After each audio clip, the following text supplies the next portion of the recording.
Hello dear students, अब हमें amplifier की कुछ प्रॉपर्टीज़ देखनी है। उसमें पहली प्रॉपर्टी आएगी common mode gain. Common mode gain क्या होता है वो हमें देखना है। किसका कम होता है, किसका ज़्यादा होता है, ये प्रॉपरली वर्क कैसे करता है ये भी देखना है आगे हमें।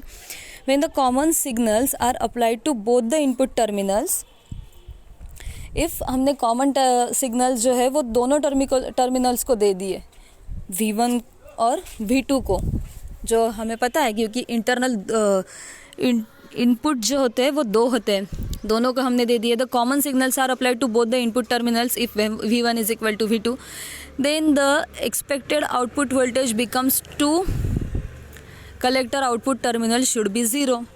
हमें पता है ना, एम्पलीफायर में एम्पलीफाई क्या होता है, दो इनपुट्स का डिफरेंस एम्पलीफाई होता है। अब यह डिफरेंस तो है नहीं क्योंकि हमने कॉमन सेम ही दिया है, तो आउटपुट हमारे को 0 मिलने को होना, लेकिन ऐसा होता नहीं है। इन प्रैक्टिकल में क्या होता है, हमारे को कुछ आउटपुट मिलता है, भले ही हम कॉमन इनपुट दे दें लेकिन हमको कुछ आउटपुट मिलता है।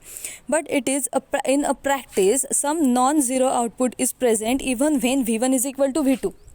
Okay, so the gain under such a condition is called common mode gain and it is denoted by AC। तो जो वो आउटपुट हमारे को मिल रहा है उसको क्या बोलेंगे, कॉमन मोड गेन। ओके, जो मिल रहा है उसको क्या बोलेंगे, common mode gain, and it is denoted by A in bracket C। Okay, C किस लिए, कॉमन के लिए। तो उसका फॉर्मूला क्या आएगा, the double ended output upon common mode input. AC is equal to double ended output common mode input. जितना output हमारे को मिल रहा है वो लिखेंगे ऊपर, और जो कॉमन मोड को हम सप्लाई कर रहे हैं वो लिखेंगे नीचे। तो वो जो वैल्यू आएगी वो आएगा common mode gain. For a good difference amplifier the common mode gain should be 0। Okay, ideally क्या चाहिए, वो हमें 0 चाहिए था, लेकिन 0 मिलता है नहीं।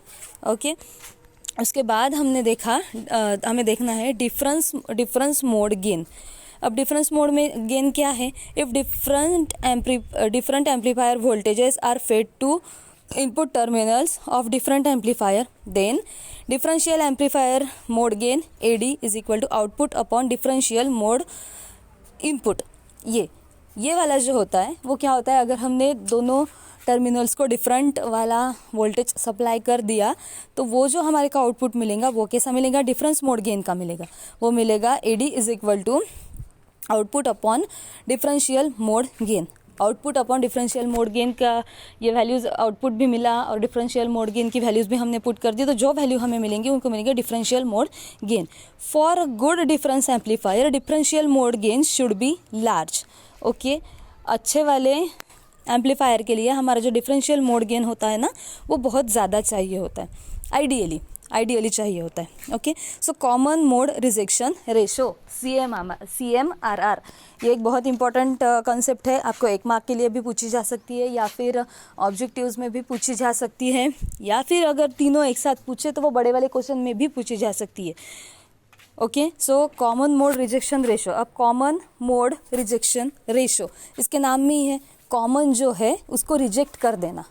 ओके, पता है हमें डिफरेंस, हमें एम्पलीफाई करना है, सो हमें डिफरेंस ही लेना है, और जो कॉमन होगा उसको छोड़ देना है। So common mode rejection ratio is the total of differential mode gain to the common mode gain. Differential mode gain upon common mode gain का क्या होगा, ये रेशो रहेगा। CMRR is equal to differential mode gain upon common mode gain, therefore AD upon AC। CMRR is equal to AD upon AC. For good difference amplifier CMRR should be large.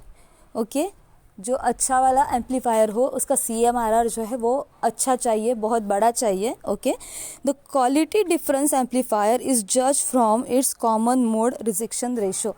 जब कोई amplifier खरीदने जाता है तो वो वहाँ CMRR देखते हैं। ओके, जब हम कभी भी एम्पलीफायर लेने अगर जाए तो उसके बॉक्स के ऊपर उसका CMRR दिया होता है, और जिसका CMRR सबसे बड़ा हो वो सबसे अच्छा वाला एम्पलीफायर होता है, ऐसा कंसिडर किया जाता है। ओके, सो आइडियली CMRR जो है वो हमें बहुत ज़्यादा चाहिए होता है, और उसकी क्या बोलते हैं एम्पलीफायर की क्वालिटी जो है उस पर डिपेंड होती है. Okay, so these were the some it's commonly पूछे जाने वाली properties, common mode gain, difference mode gain and CMRR. Okay.